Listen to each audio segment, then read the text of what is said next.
Замрзнувањето на бомбите, правна одлука или судско-политичка мина за договорот од Пржино. Што значи запечатувањето на снимките од прислушувањето? Останува ли специјалниот обвинител со врзани раце?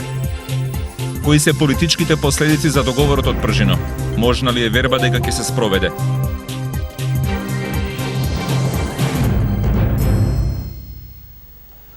Добро вечер. Само што почна спроведувањето на договорот од Пржино пред сериозен предизвик со одлуката на судот да ги замрзне снимките од бомбите.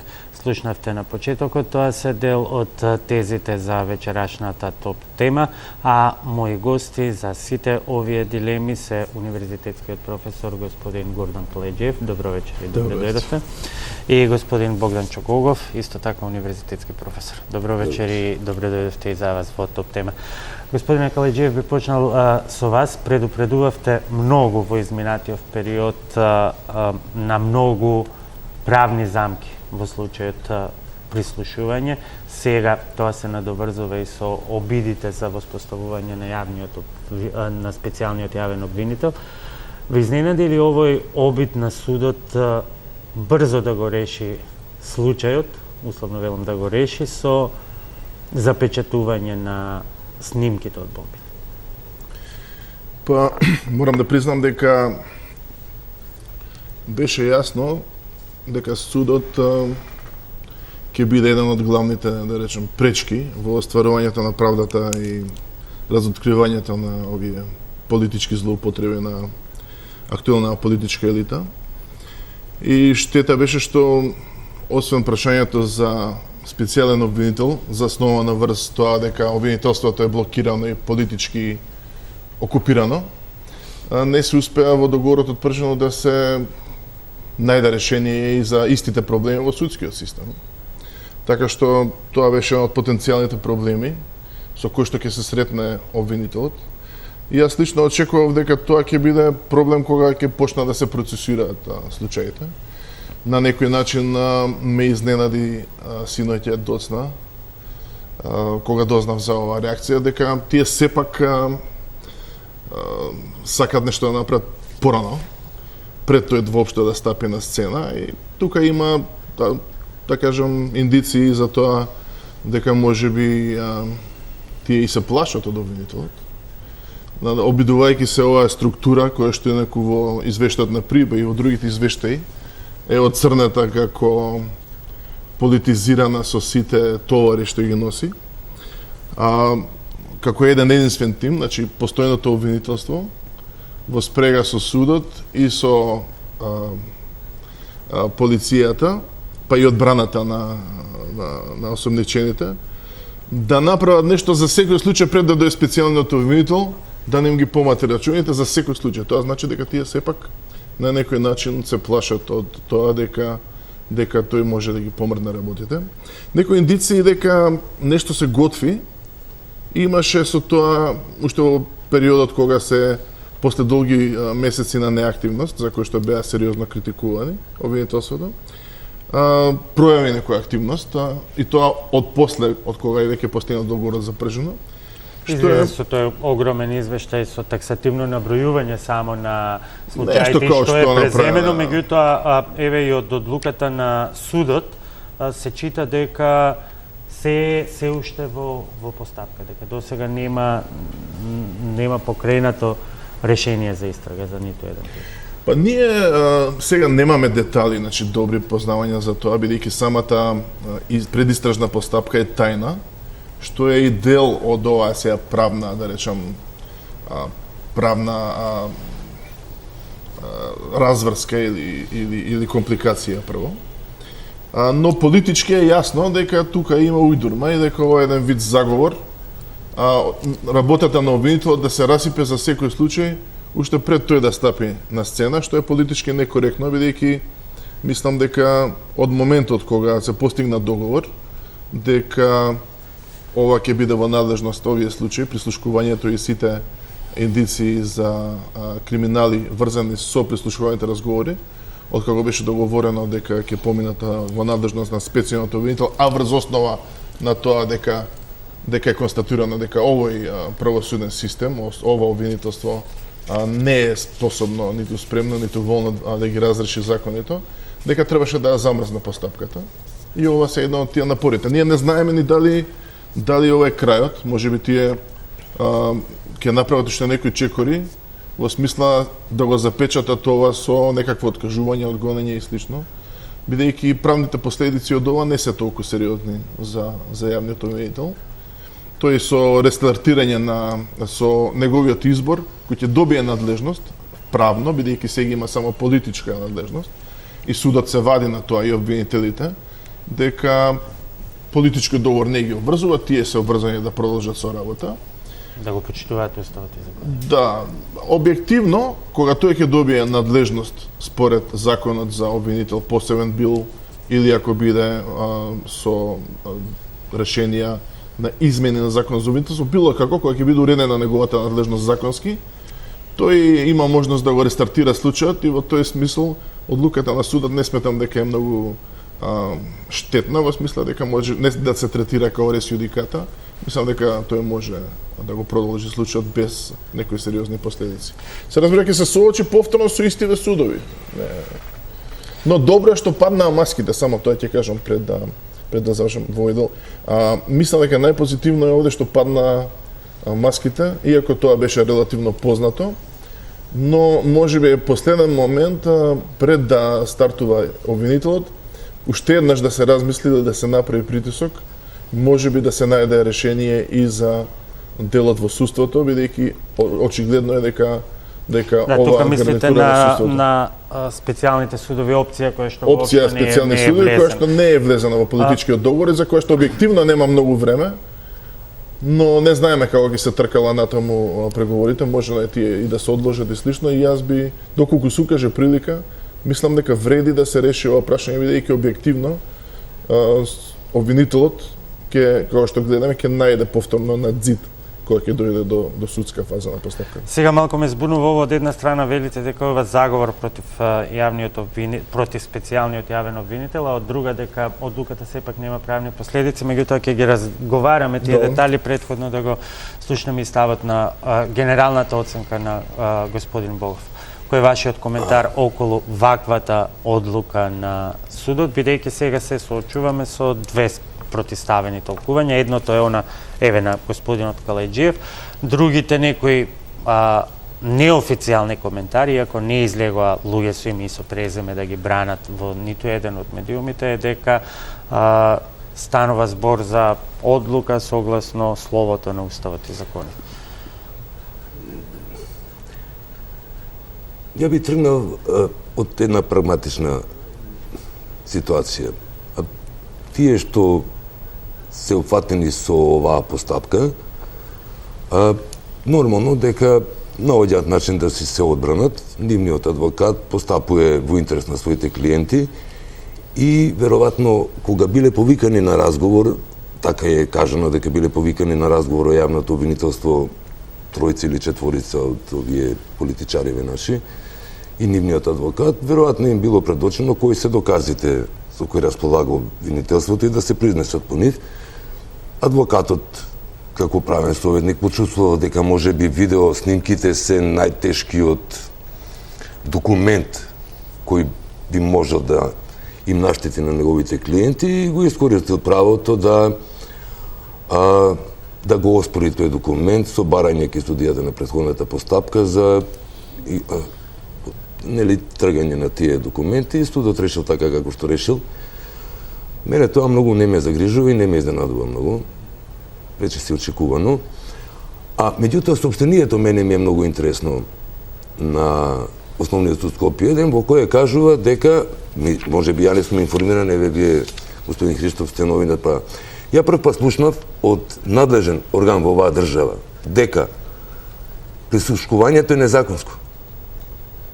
До сега ни обвинителството не кажа, сите овие месеци, дека тие така наречени политички бомби на опозицијата се од незаконско прислушкување.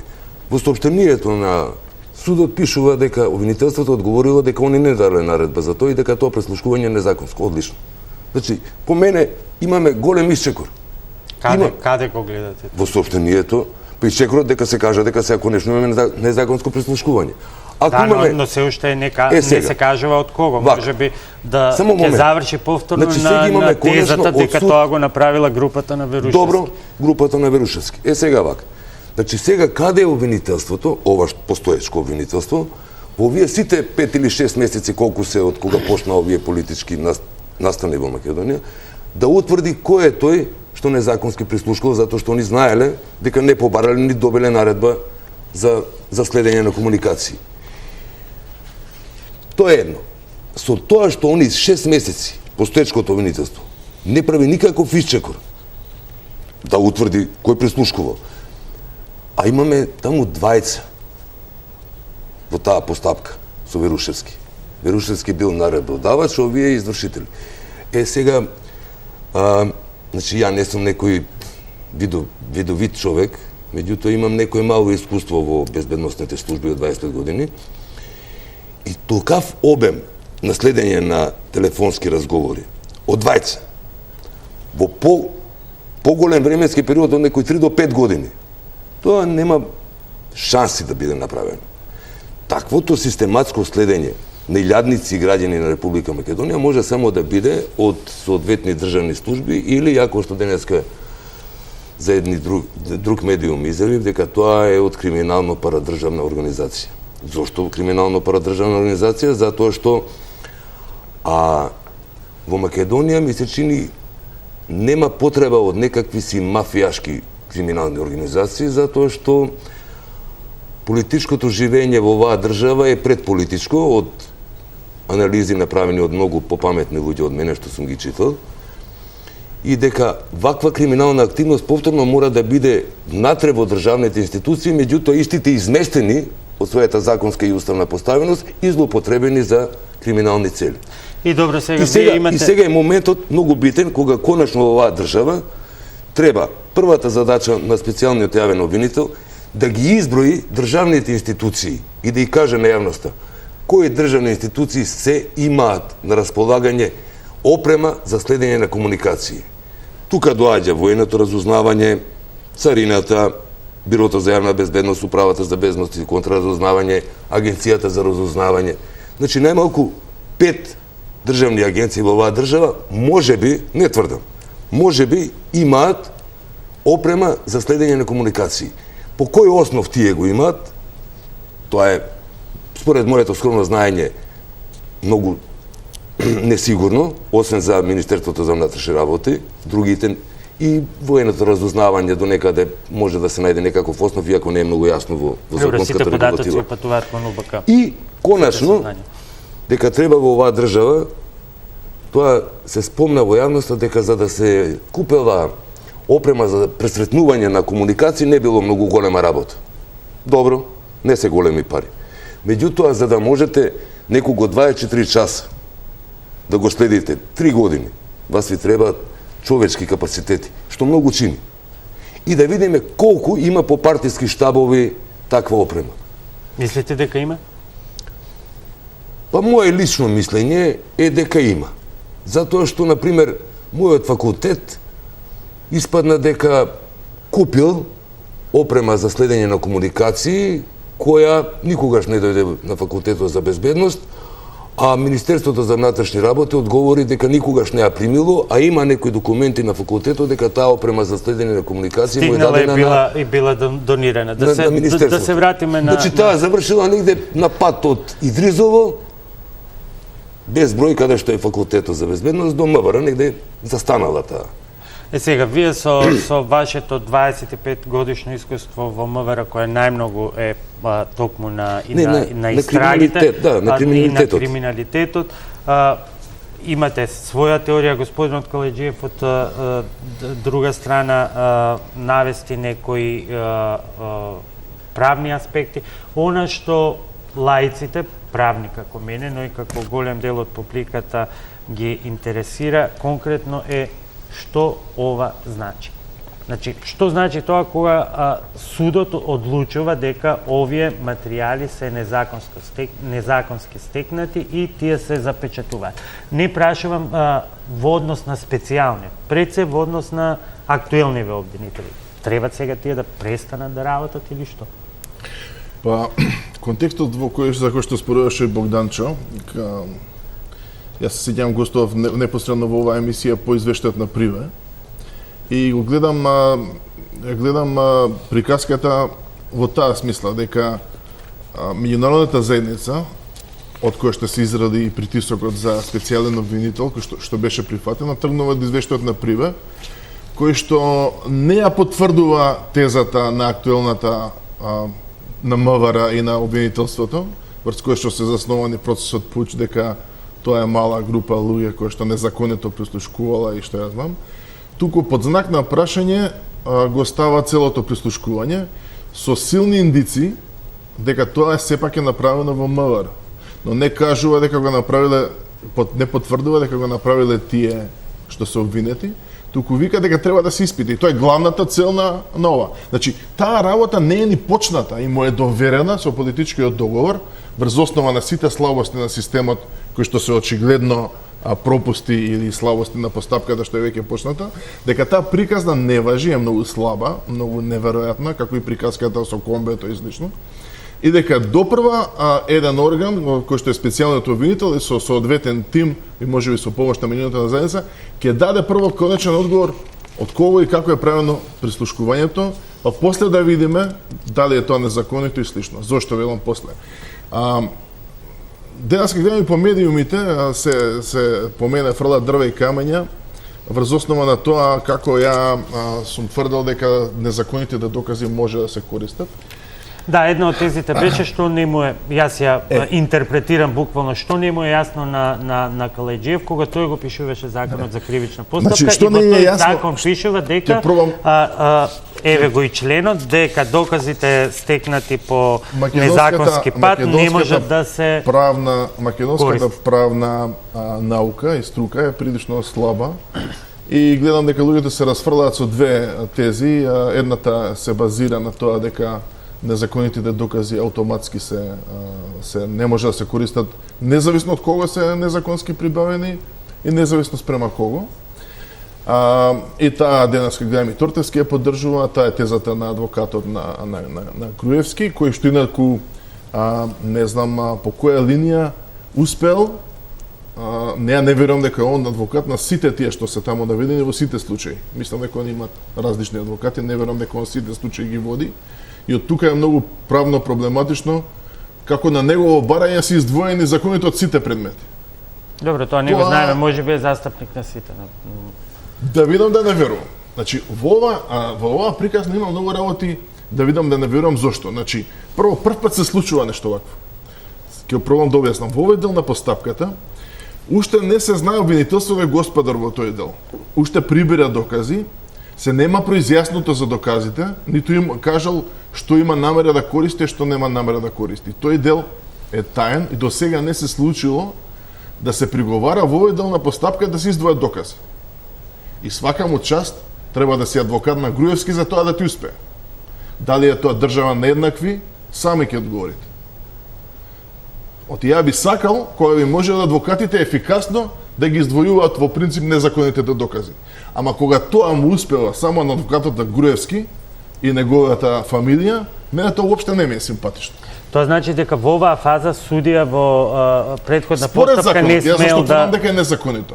Според законот, многу јасно кажува, на надлежностите на судијата на претходна постапка, кој што е вид контролор, во делот на така наречена предистражна постапка, кај што сега се наоѓаат предметите, значи тоа е делна постапка каде што уште се опипуваат доказите дали обвинителството воопшто има основано сомневање против некој лице да победе постапка.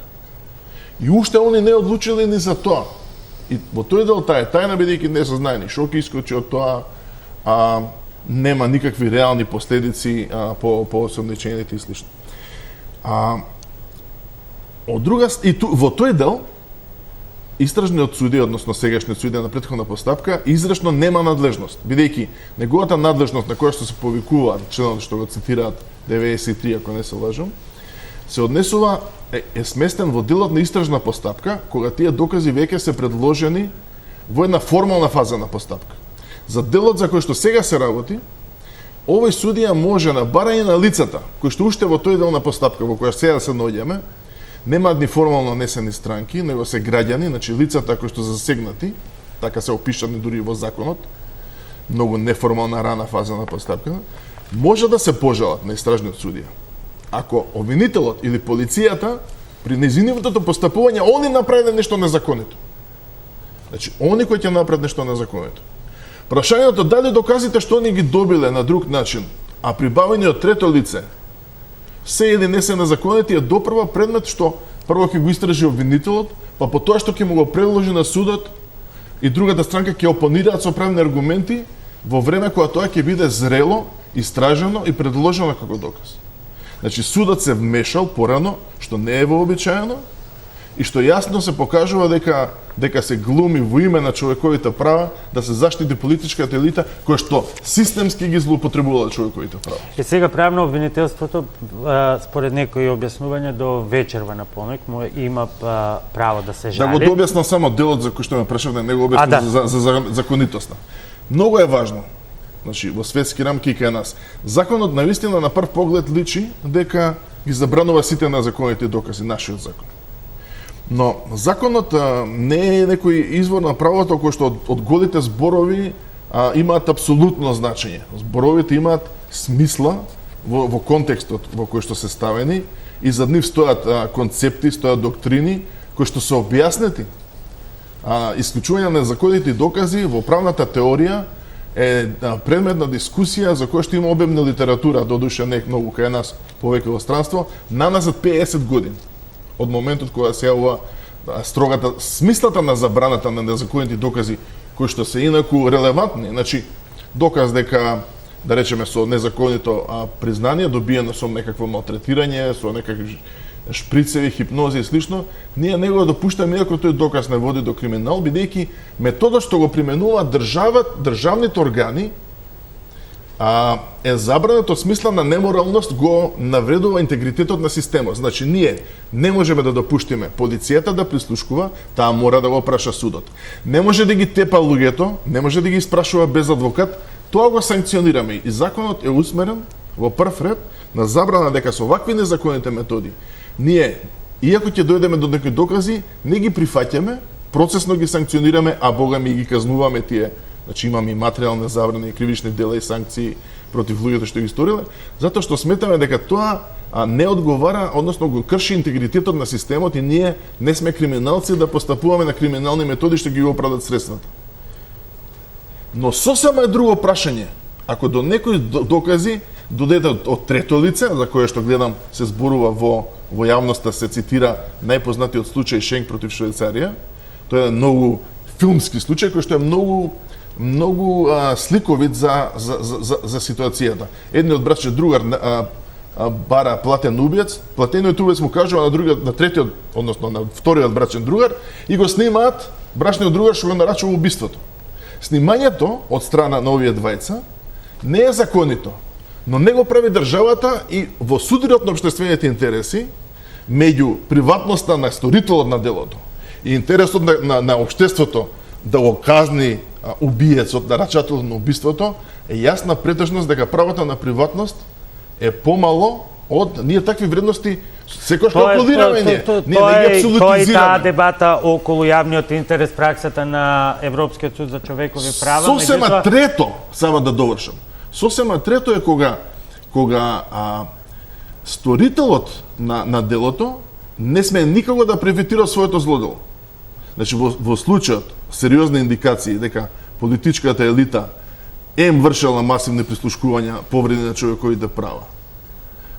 Вршела друг вид на корупција и криминал, богатење незаконито, изборен криминал и слично, не може во правото од сопственото неправо да профитирате. Значи, незаконитите докази што се од нивното незаконито работење, со кое што се одговорни дел од овие структури, да профитира, да се вадат на приватноста и на своите права, за да не одговарат за другиот криминал што го сториле. Значи, двојна амнестија врз основа на сопствениот криминал. Исто кој што не може да кажете дека ако некој незаконито произведува дрога и ја пушта во промет и му ја земе полицијата, дека тоа не е доказ затоа што производството нејзино е незаконито. Па незаконито доказот го направил незаконито. Ма ние го фаќаме.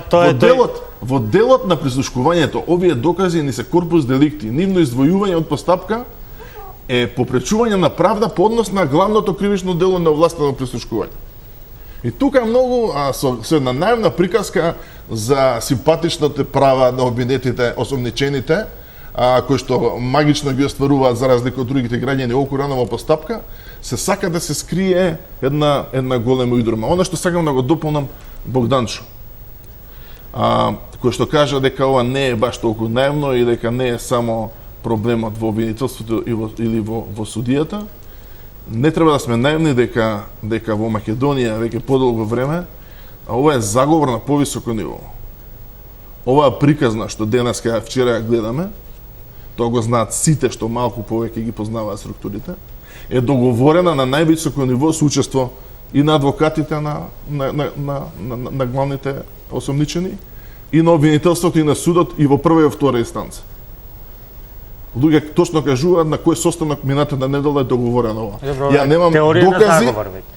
Па теорија на заговор која што е општо познато, вие кои ќе ви се случат вакви работи кои што се договараат и каде што учесниците во системот наместо да имаат меѓу контрола, договараат активности, бидејќи ова е договорено како овие сега тројца, се на иста страна, обвинителот кој што е посрамотен, му се зима надлежноста, сега наводно ги застапува општествените интереси и се сложува, му ги дава лентите на судот, иако тоа не е вообичаено, глуми дека тука има некаква судска постапка, уствари е тоа сериозен заговор за правдата во Македонија. Дали тоа значи дека очекувате обвинител да не се жали, едноставно да ги предаде тие материјали?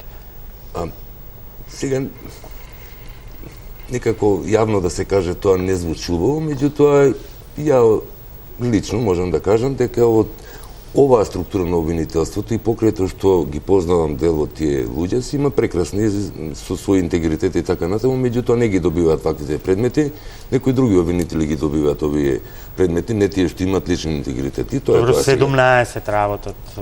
Ама има 360 обвинители во оваа држава. А тие 17 се тие што требале да бидат, а некои ги одредили и така натаму. Тоа компјутерското одредување, тоа е друга приказка. Така да, значи, има во таа фела, условно, квалитетни луѓе со достоинство кои се знаат професијата и работат. И ако успееме како општество, односно, ако тие невладините не паднат у несвест тоа што СДС излезе од нивната коалиција, ако го продолжат тој притисок и да не чекаат некаква политичка волја, пошто тоа го слушаме во Македонија 25 години, ние чекаме некој што е на власт да има политичка волја. Па не се случило во историјата. Хитлер имал политичка волја, па се повлекол од Источниот фронт. Не. Него Црвената армија го потисна, па се повлече. Или да се вратиме на македонскава реалност. Даде оставка некој, па дента пред оставка една поранешна министерка викаше дека нема намера да даде оставка, утредента даде оставка под меѓународен притисок или како. Значи нема волја политичка. Него има ангажман политички на сите субјекти во општеството, особено граѓанското општество. И ова ми е цело тоа што го кажува професорот е одлично и аргументирано од правна гледна точка, меѓутоа ајде да бидеме оптимисти. Тоа што се случи со ова, може би ќе попречи во делот на откривањето на прислушкувањето, меѓутоа на содржината на разговорите. Да ви кажам, ја ги слушав колку што може прислушкуваните разговори и ми се досади затоа што воајерството не ми е некоја посебна моја склоност и мислам дека Министерството за внатрешни работи покрај управата за безбедност и контраразузнавање. Извинете што ќе ве прекинам, бидејќи сте работели. Станаа воајери. Тие не се на улица. Вие не можете да видите инспектор, полицаец, униформиран цивил на улица. Тие сите седат и слушаат или гледаат видеоснимки. Оделот за организиран криминал го нема нигдека, него седи и слуша и гледа. И порно филмови со на турчици гледаат и така натаму. Вулгаризирам од така. Од и таму сум бил, сум гледал, јас сум слушал. И седим во канцеларија цел ден и гледаме и слушаме. И со реалноста немаме појма што се случува. Зошто? Например, еве, имаше таму некој збор, вика за џабалък. Сум купил. Да ви кажам право, ја, например, ако сакам да ви ја покажам мојата умешност во трговијата како бизнесмен, ја ќе ви се пофалам на телефон, дека за џабалък сум купил Афилова кула. И што сега? Или, ако сум ви надреден, ќе ви дадам задача некоја незаконска, за да видам колку сте ми лојален. Или колку доминирам ја врз вас. Значи, содржината на разговорите може да биде муабет, како што си правиме сите ние по телефон, а ние сме фалваджески народ, јас потекнувам од Велес, тие сите сирджи, сите се фалат, дека све може да направат. Што ми е зборот? Ова што го чувме, може кој сака да го замрзне. Го има на YouTube, го има во дигиталната сфера. По таа дигитална сфера, идниот специјален јавен новинител по допрен глас си постапува. Па нема да ги бара телефонските транскрипти. Него. Да, но имате вие случај Него кои инициираат криминал. Дали постапката за избор за одредена судика бил соодветно критериумите што треба за избор на судија и како решава судскиот совет, мора тој записник да се... Да, но еве една друга ситуација. Вие ќе најдете факти и во архивите и во настаните што се случиле, например, дека имало изборен криминал, дека имало попречување на гласови. Ќе најдете факти и изјави и на сведоци и на луѓе дека и 5 лични карти на еден човек. И 5 лични карти ќе најдеме на еден човек. Да, и 50 луѓе во еден стан и исклучени лифтови. Меѓутоа, ако снимките се изземени од таа доказна постапка, вие нема да можете да дојдете до нарачателите кои што одлично се слушаат на тие снимки. Што правиме во таква ситуација? Значи 5 лични карти кои се оригинални на Богданчо Гогов.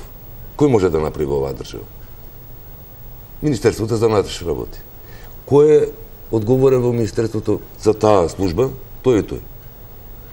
Ако сака да лежи затвор 5 години, нека не кажува кој му наредил, кој му се заканил и така натаму. И добро е, конечно, тие пониските ешелони да не се амнестираат, него да си одлежат во затвор. Тој што ги направил тие 300, мој драг колега од Струмица, од тие разговори, направил 300 лични карти по нарачка. Ќе си ги одлежи 5 години.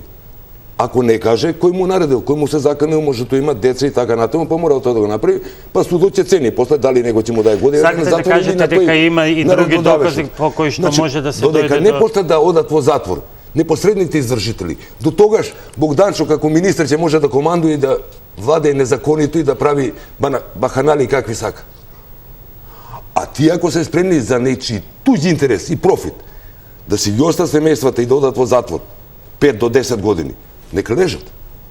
Значи ли ова дека има и други докази без снимките, постапката без проблем да се тера, дури и од обвинителите, кои што ако остане оваа одлука, ако не биде поништено од апелација, ако самите обвинители не поднесат жалба, ако остане оваа одлука таква каква што е во моментов, обвинителите практично веќе немаат ништо, ни од СДА-та, ни од транскрипти.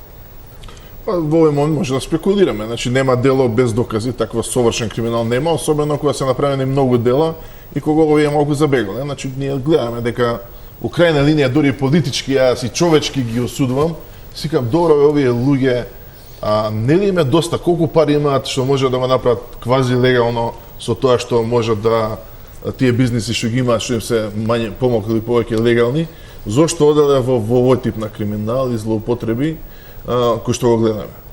Тоа е очигледно, ако ќе вие забегате малку со тоа што ви е дозволено и кај ви се границите, тоа е слабоста на која што можеме да ги ловиме. Значи, некои докази остануваат електронски.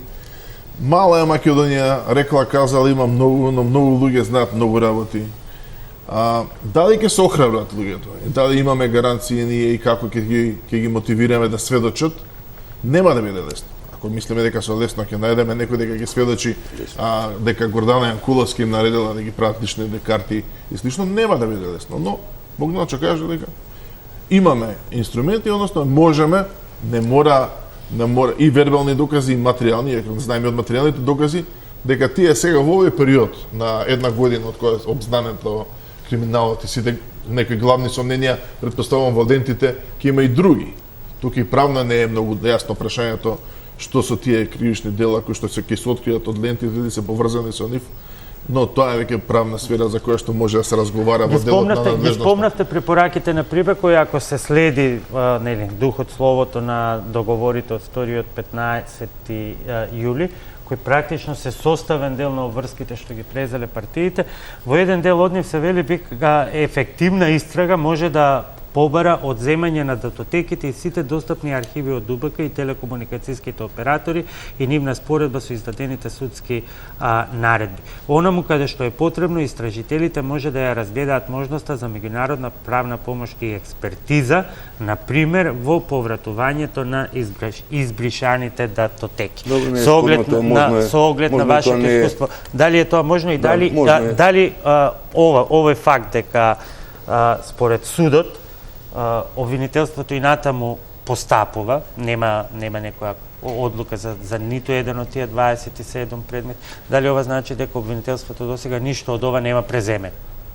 Веројатно нема, затоа што ако адвокатот на лицева кои се засегнати инсистира на транскриптите и на аудио записите, тоа значи дека обвинителството не понудило нешто по-опипливо други материјални докази.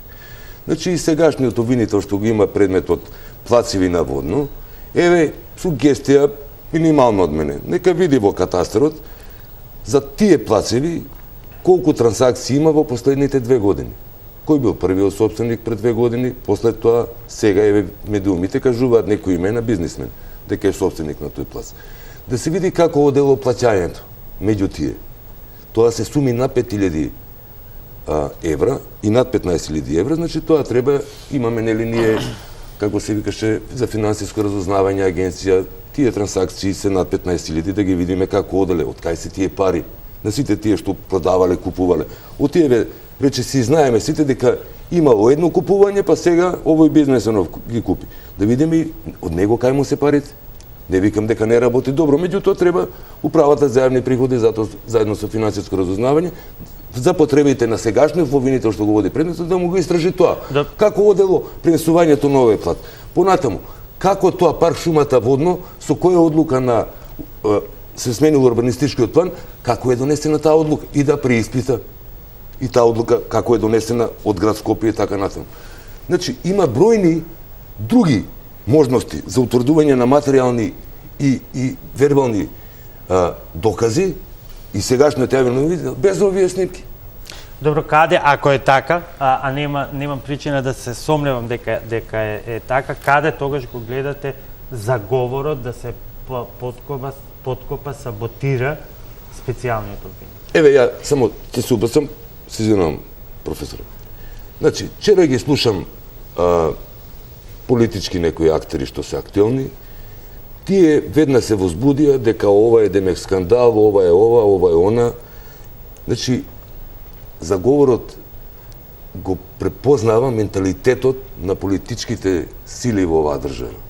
Значи, пушти им некој ваков зајак и сите улетуваат по тоа и демек сега све е стопирано. Ништо не е стопирано. Ништо не е стопирано. Значи, доколку и сегашните обвинители се охрабрат малку да работат, или доколку под гаранции на политичките фактори во оваа држава, поддржани од меѓународната заедница, специјалниот јавен обвинител на вистина добие барем малку можност за работа. Ми се чини дека до нова година ќе можеме да зборуваме за отпочнување на судска постапка за изборниот фалсификат. Ма вие говорите за посокувана варијанта, ако е така, обвинителите немало ни да ги достават снимките, бидејќи во оваа фаза, како што рече господинот Калаџиев, судот не ни смеел да им ги побара. Ја не сум толку оптимист, затоа што ова е само, да речем, еден од ударите. Освен тоа што го реков дека тие фактички работеле на криење на докази, ресетирале цели системи, исто не сум сигурен таму каде што системот работи со забележување на тоа кој кога упаѓал и како, може да се утврдат незаконити прислушкувања, се до момент каде што целиот систем не е ресетиран или да нема, но тоа исто некој ќе треба да го објасни. Ако имаме дупка у тие 2 години, кој како влегувал и зашто, но има тука повеќе приказни. Можно е да има. Еве ќе го искршат. Еве ќе го искршат. Можно е да има, кој што тврдеше Сашо. Ама треба да се објасни како искршан тој. Паралелен систем, дека луѓе што работат во МВР на прислушкување, работат од трета зграда и дека нелегалните прислушкувања се вршени од трето место и дека тој сервер папала маца.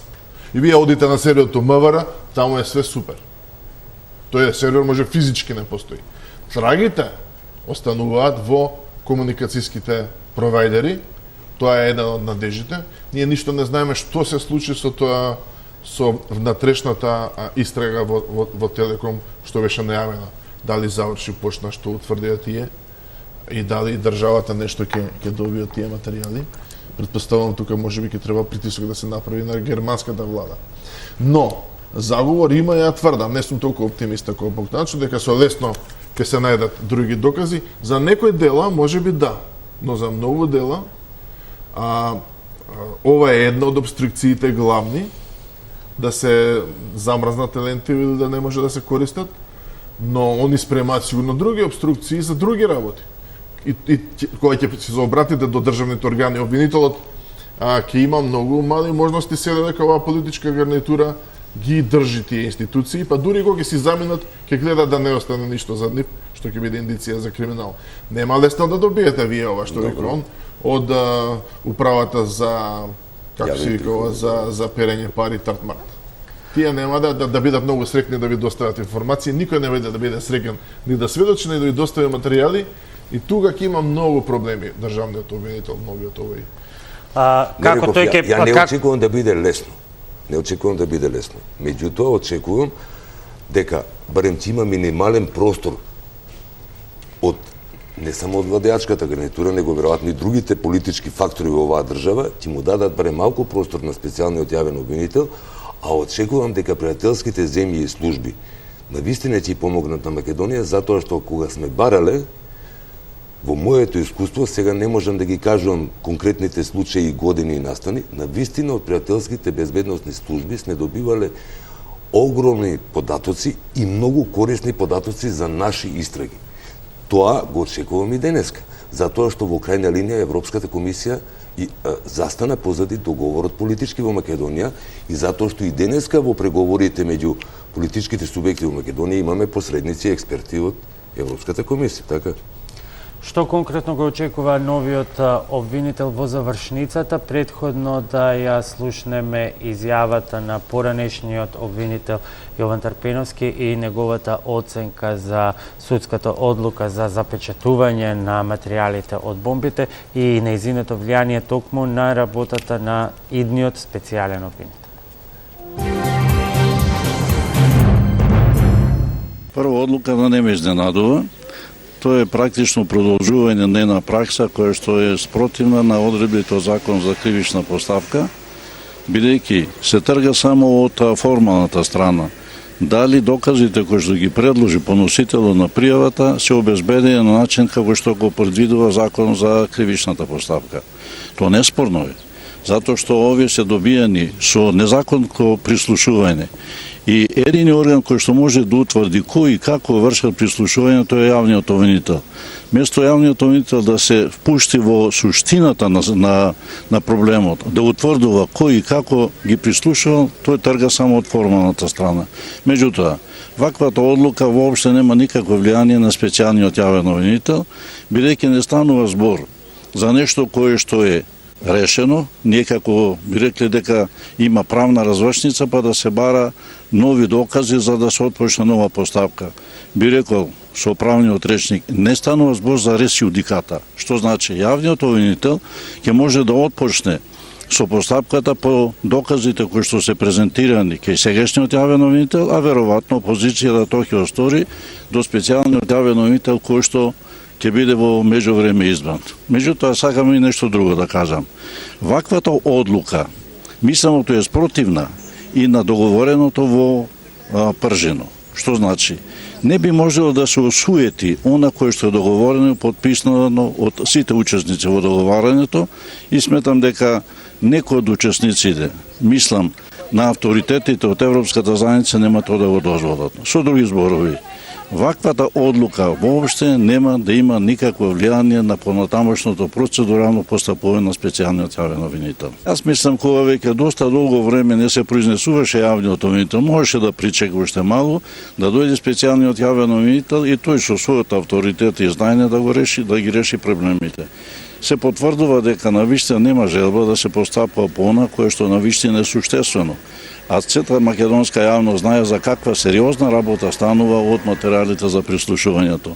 Не може да се негира. Една состојба каде што очигледно зборува за некои казниви дела, извршени од луѓе кои што се на одговорни функции, а така несериозно да се постапува, само со респектирање на формалната страна на обезбедените докази.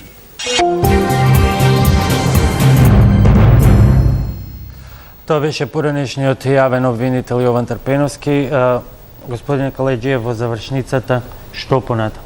Што го очекува специјалниот обвинител, ако во идеални услови, хипотетички, бидат договорени на преговарачка маса сите неопходни предпоставки за негова работа? Не, ние гледаме дека тој ќе биде далеку од идеални услови. Значи, тој ќе води тешка битка со сите институции, кои што наместо да му помагаат, ќе го обструираат. Тешко дека ќе има големи можности кои што државата има во некои случаи што таа ги буткаше. Значи, ќе има помали можности од нормални во обичаени услови. Ќе зависи од квалитетот на неговиот тим, мора да има истражен тим, ќе зависи многу од странска поддршка. За сега не знам колку е можно и каква ќе добие.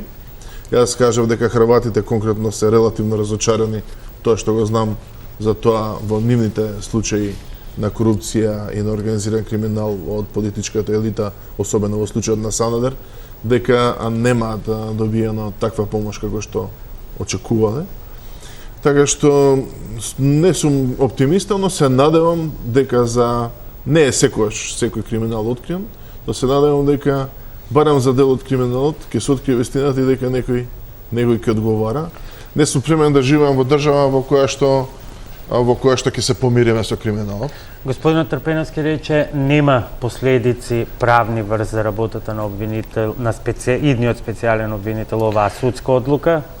Јас кажам дека јас се надевам дека мандатот на обвинителот добиен во собрание со законот, било да е посебен, било со обвинителство, на некој начин него му дава аргументи дека целата постапка ќе се ресетира и дека ќе може да се гледа од ново дека тој ги добил, да кажам, надлежности со кои што судот не може или одбраната се вади дека е тоа решена работа, но дали тоа ќе успее да го продаде и да го докаже, пак ќе зависи од судот.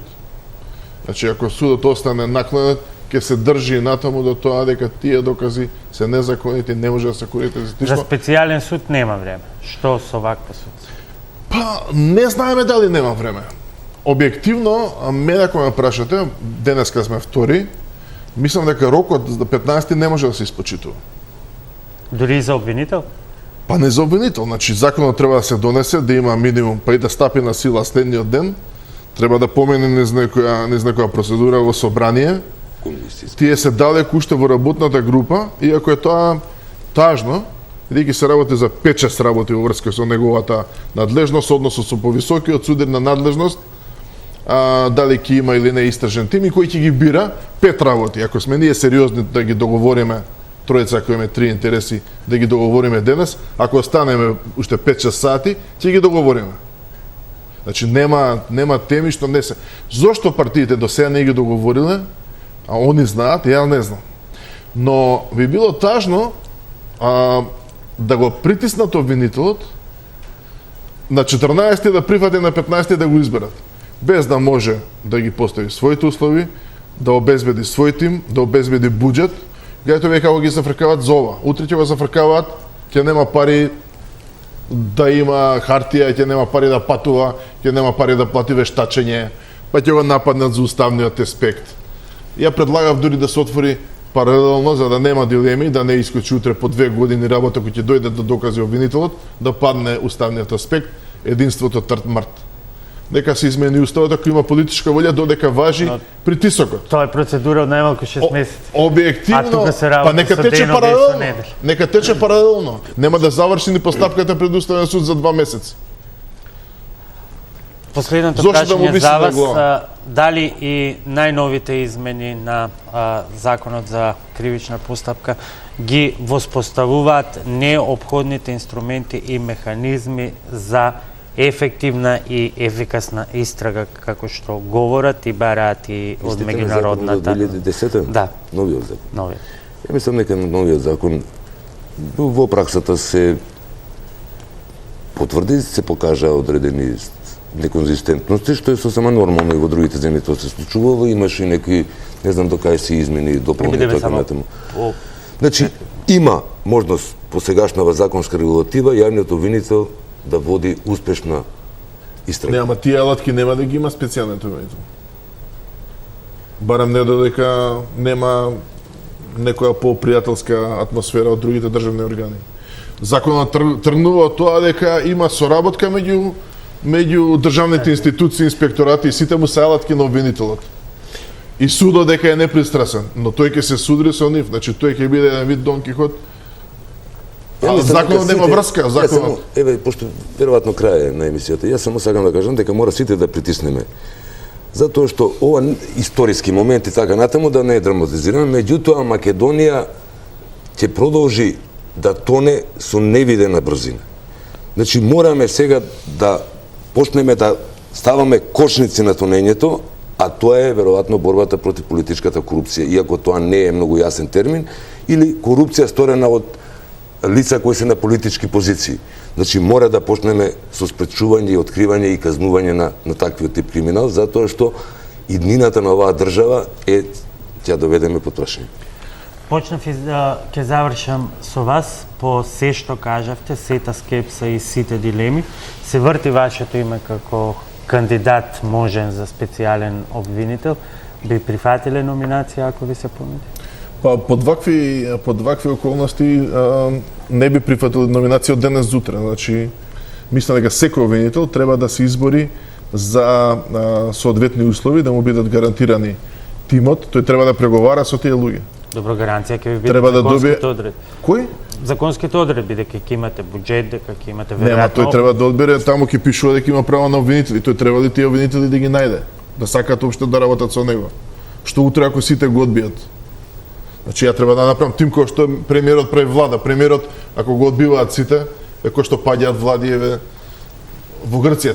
Технички вие можете да составите тим, но не знаете со што ќе се соочите. Треба да пробате да добиете мандат дали ќе го составите тимот и да ви дадат услови за она што е потешката работа за истражителите, број на истражители, услови, кај ќе се сместат. Така е тоа. Ја ќе те викнам тебе, ќе се соберем утре, ќе почнеме истрага, па треба ли негде да работиме, треба ли да имаме компјутери, треба ли да имаме канали за меѓународна соработка, лиценци за, како се вика, безбедносни и тоа. Значи, до нова, утре да почнат да работат, до нова година не може да се опасудјат организационно. А има очекување дека до тогаш ќе паднат и првите пријави. Ви благодарам. Одличен старт за почетокот на разговорот со мојата идна гостинка. Тоа е заменик претседателката на СДСМ Радмила Шекеринска. Веројатно има повеќе детали во која насока се одвиваат разговорите околу статусот и работата на јавниот Прашање обвинител. тие тврдат дека за сериозни кандидати сака да му понудат закон и тој да се одлучи на кои сериозни кандидати ќе му понудат на 14 да прифати вечерта на 14. Кои се тие сериозни кандидати? Господјата Шекеринска ве слуша, веројатно ќе имам соодветен одговор. Јас на вас двајцата ве благодарам за учеството во оваа дебата. Следува пауза за реклами, а потоа и мојата следна гостинка, заменик претседателката на СДСМ Радмила Шекеринска со политичките аспекти и можните последици од вчерашната судска одлука врз договорот од Пржино и неговото целосно спроведување. Бидете со Топ тема, се враќаме за кратко.